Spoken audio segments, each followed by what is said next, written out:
Zoti Edi Rama dhe Teatri i Tmerit të Botës, një kritik niceane e mashtrimit në pushtet. Këtë mesditë, ndërsa ecte nëpër tregun e djegut të mbeturinave, duke parë gjormët e flakëve në rroba të vjetra, mendja e Blendi Fan Tomasit nuk u kap me thëngjillin e përmbytjeve apo gërmadhat e zjarrit. As nuk u habit nga kurioziteti banal për replikat televizive të një kryeministri. Çfarë janë këto në fund të fundit, përveç se teatër për budallëni? Çudi njerëzore. Ata habiten kur pushteti reagon. Por a nuk është reagimi i vazhdueshëm i tij thjesht një formë kontrolli? I ashtu quajturi reagimi i Edi Ramës, jo për kataklizmat, por për një mision, zbuloni të vërtet shumë të thellë, urdhëri i ri moral që po imponohet mbi shpinën e moralit të vjetër të dobësuar. Sfilata e ministrave, lindja e heronive të rrem.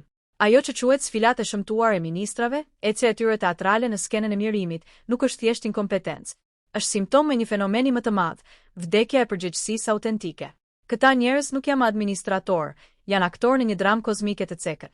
Ata nuk japin llogari shtypit, sepse shtypi, si edhe publiku, është reduktuar në rol të spektatorit pasiv. Ata nuk flasin me popullin, ata performojnë për të. Nietzsche do t'i shite si shembull të bariu të fundit, figura e dobët që nuk krijon vlera të reja, por vetëm imiton dhe manipulon ato ekzistuese. Ata shpikin një normë të rekomunikimi, një monolog i regjizuar, i pakthyeshëm, i pakontrollueshëm. Në këtë teatr, fjala e lirë, pyetja e drejtë për drejtë, vdesin. Lindi njeriu i fundit, i cili preferon spektaklin e parregullt ndaj përgjegjësisë së dhimbshme. Maska e shakas, vullneti për fushin e gishtat e tallejes. Reagimi i Ramës, tallje me udhëtimet e mia, është më shumë se një diversion. Është një manifestim i vullnetit për pushtet në formën e tij më moderne dhe tinzare, pushteti për të ridrejtuar realitetin.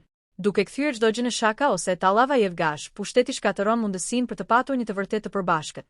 Ai thotë, asgjë nuk është serioze, gjithçka është loje, dhe unë e drejtoj lojen. Kjo nuk është nervoz, është strategji.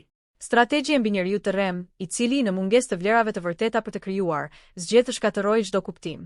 Të thuash ishte shaka pasi ke shkruar një tekst të gjatë, është të vendosësh rregullat e lojës pasi të kesh luajtur. Është një formë përçmimi ndaj masës. Ju jeni aq budallëni sa çdo gjë mund t'ju shitet, dhe pastaj unë mund të them se ishte shaka, dhe ju do të debatoni nëse ishte apo jo vërtet shaka. Populli si spektator, mallkimi i dëshirës për asgjë. Por faji kryesor nuk është i aktorëve. Faji, siç thua edhe ti, është i spektatorëve. Kjo është pikërisht morali i skllavit i cili ka triumfuar.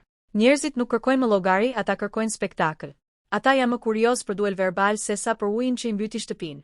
Ata kanë lëshuar vullnetin e tyre për fushi dhe e kanë dorëzuar atë këtyre aktorëve politik, në këmbim të një argëtimi të vazhdueshëm dhe të lehtë. Nietzsche do të thoshte se ky popull ka zgjedhur dëshirën për asgjë në vend të dëshirës për diçka të madhe. Ka zgjedhur komoditetin e pasigurisë së organizuar, ku çdo gjë është shaka dhe asgjë nuk është serioze, në vend të ankthit të lirisë dhe përgjegjësisë së vërtetë. Konkluzioni, përtej teatrit, drejt dheut të vekrimit. Prandaj, ky artikull nuk flet vetëm për një replikë televizive. Ai flet për luftën ndaj nihilizmit modern që mbizotëron në Shqipëri. Një nihilizëm aktiv i zbatuar nga pushteti që thërret, nuk ka të vërteta, ka vetëm interpretime. Dhe unë kam kamerën.